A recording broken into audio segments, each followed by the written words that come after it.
Hi, my name is Sandi Jerome, and my comedy series, Nobody Knows, is about a couple's dream of finding their bliss in Mexico, but that turns to chaos when they move into what they think is a free hacienda and begin to question their life choices. Almost 2 million Americans live in Mexico, so think of Modern Family, but set in Mexico. And this town in Mexico is filled with so many expats that you can't swing an artist without hitting a writer. And if that writer happens to duck, you'll probably hit a jazz musician. Nobody Knows is a multi-generational series based on true stories in a book by Mark Saunders, who is an award-winning playwright, screenwriter, and cartoonist who writes jokes for comedians, including Jay Leno. This has been my go-to book when I'm feeling discouraged, which happens a lot as I begin my screenwriting career.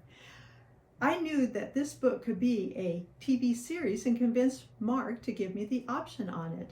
In the pilot, after Marty loses his job and Adele sees her tech writing gig being replaced by AI, the two Gen Xers accept an offer from her father, Charlie, a retired Marine, to move to Mexico. A few problems. Well, Marty and Charlie can't stand each other, and nobody in the entire family speaks Spanish. Plus, there are scorpions, Marty's greatest fear. But they sell their luxury condo in Portland, pack up their standard poodle and devil cat, and drive 3,000 miles to Mexico. Marty has a fear of bad omens, and everything bad happens in threes. On the trip to Mexico, Marty encounters a panhandler who lost everything trying something similar. Then the couple lose their car registration, which they need to cross the border. 2 bad omens. But when they arrive at the disappointing Ice and Scorpion house, which is in no way a luxury hacienda, it proves his point. Bad omens do really come in threes. But Marty is wrong. Their cat popping the airbag that night with her sharp claws is a true third bad omen, if you don't count the car-sick, full-size poodle throwing up on Marty as their next-door neighbor landlord, Isabella, greets them. Isabella doesn't speak English and thinks that Marty has a cold instead of him complaining about the house being cold. Isabella tells them via their teen daughter Selena that the free hacienda is actually a rental and the rent is past due.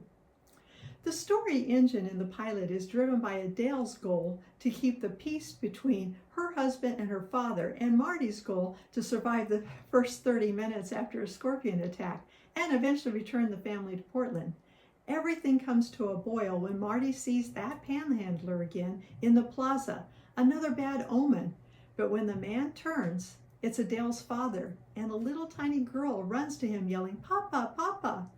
In an arc, Adele, angry, is now the one who wants to flee back to Portland, but in the tag, all is well as Marty promises to quit complaining and learn Spanish, and her father, well, he's an ex-Marine, so don't look for an arc there, but we do see another side of him with this new family in Mexico, expanding on the theme of family.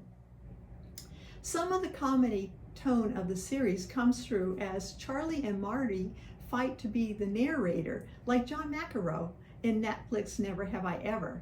The story world is bright, sunny, and festive world filled with Latino culture and diverse casts that covers boomers, Gen X, and Gen Z. And let's not forget the language problems similar to Apple's hit comedy Acapulco, along with our beautiful neighbor to our south.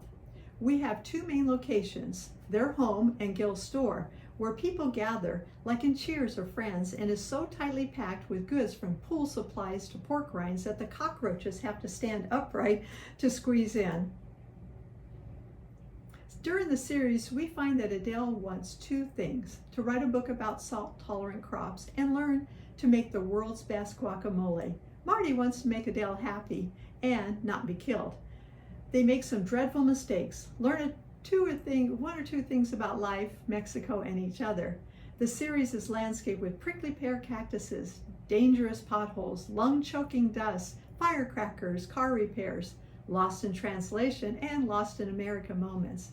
Adele and Marty take this journey that most of us dream of, leaving their jackets and expensive housing costs behind, walking to town instead of sitting in traffic, spending Christmas on the beach, and getting the biggest gift of all, time. Time to sit and look at the blue skies, time to talk to friends and each other, time to get to know each other. And will they stay in Mexico? Well, nobody knows. Tune in to find out. Thank you.